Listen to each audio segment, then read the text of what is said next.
that different countries have different labor markets. They have different skills, if you will, different resources, and the president is going to take all of that into account. His team will take all of that into account when they're negotiating these deals. I do just want to point out one thing, that the president, everybody in Washington, whether they want to admit it or not, knows that this president is right when it comes to tariffs and when it comes to trade. In fact, Democrats have long said that the United States of America has been ripped off by the countries around the world. They just don't want to admit it now because it's President Trump who is saying that. In June of 1996, Nancy Pelosi spoke on the House floor.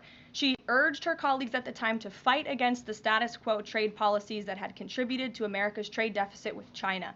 In fact, Nancy Pelosi said, "How far does China have to go? How much more repression? How big a trade deficit? How many jobs have to be lost for the American workers? How much dangerous proliferation has to exist before members of this House of Representatives will say, 'I will not endorse the status quo'?" Those are the words of Nancy Pelosi in 1996. Well, President Trump is finally answering her call 27 years later. Nancy Pelosi can thank President Trump today for the 104% retaliatory tariff that will be going into effect on China. In 2007, Chuck Schumer spoke of our nation's crippling trade deficit, saying, "These are the kinds of records the American people don't want us to be breaking. The administration needs to move beyond words, take action now to reverse a trend that threatens our prospects for future economic growth."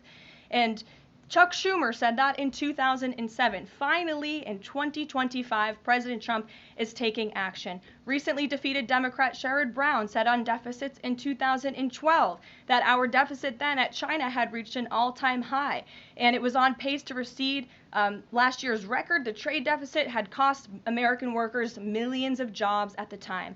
These are the words of Democrats years ago. It is about time America finally has a president who is taking action to restore those millions of jobs back to the United States of America, to boost our manufacturing industry. He's doing what's right for the American people. It will take a lot of labor. It will take a lot of effort. But that's exactly what the American people elected this president to do.